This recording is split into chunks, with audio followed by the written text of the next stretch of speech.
Hello, my name is Demon Thomas. I'm a sophomore here, double major, mass communications, and sociology major. I want to become a successful TV entertainer, and I want to use my platform to bring awareness to social justice with my sociology degree.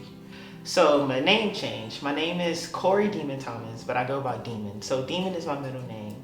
So where that name come from? So I'm the youngest of four, and my mom, she had a C-section with me, and because she was under a lot of medication, she left the D, my middle name, and she never put it back.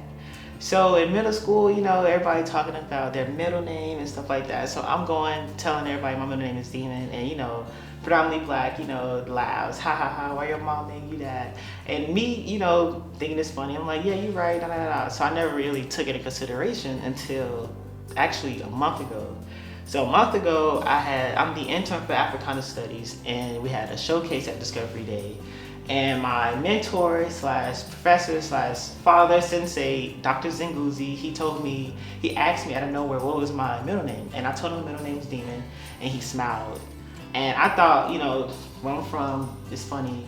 And he said it wasn't funny, he actually liked it. And he told me I should take pride in it, and then he started explaining to me what the name Demon actually means. So Demon, it means to question authority, basically. So what I mean by that is, going back to the biblical era, we all know that God kicked the devil out because he questioned his authority. So that's one. So my name goes with the first philosopher because he questioned the man above. And then going back to today's society, the modern world, black people, we often question white people, well, the white man, because we know some things are not right, and we know our self-worth. So putting it all together, I have a meaning behind both my names. So to question something, and I care about my community and my faith. So why not go by the name that represents both? All right, let's see. So to know the story of how I defeated Dad in the great battle of Age of Empires, you gotta go back a little bit. I started playing Age of Empires 2 about 15 years ago. I'm not really a gamer, so I never logged online to play against other people. I would just play against the computer. When Lewis was little, he would see me playing it, and then he got interested and kind of wanted to play too. But when he was about 6 or 7 or 8 years old, he didn't like to play head-to-head against me because he would lose. I never beat him, never had a chance. I was trying to build dirt shacks, and he was over there building castles and trebuchets and all this. So flash forward, probably a couple months ago. I got interested in going back and playing it again, and I got Lewis interested in playing. I think we did what we used to do when he was little. We played team-based a couple of times, and then he's a gamer, and he's a lot better than he used to be when he was a kid at any kind of game. So we were going to go head-to-head, and the first time we went head-to-head in the game, I beat him pretty soundly. And he did some research and read the book that came with the game and stuff, and I thought, well, he'll probably get a little bit better. So I dig around, I search the ancient files, and I look in the archives for the game manual. Because this is an old game, right? This is 2001, this is before my time. I find the game manual, and it's legit got how to counter every kind of character.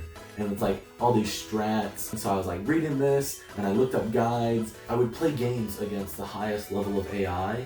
I would put that AI versus a really high AI, and I would watch them fight, and I would see what each one did, and I could use those strategies to beat him.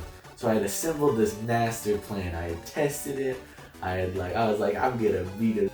And the second time we played, he beat me so badly. I didn't really tell Dad that I did it. He knew I was looking at some stuff, but he didn't know the level I had taken it to. So we get into the game. I was building catapults. I was preparing for war. I had multiple armies that I had to control. I knew exactly where he was, and he didn't know where I was at all.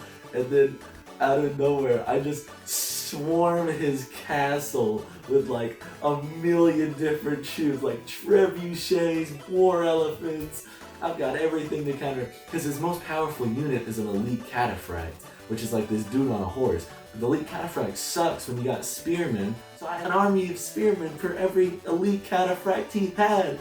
I was just going at him, he had no chance. Like, I mean, it wasn't like it was close and we were like fighting back and forth and I finally lost. I mean, it was like, he beat me like, I had been playing this game for years and he beat me using strategies that he had thought of or read about in his research, or I don't know how. Strategies I had never thought of in my life, that the computer never employed. It was absolutely stunning.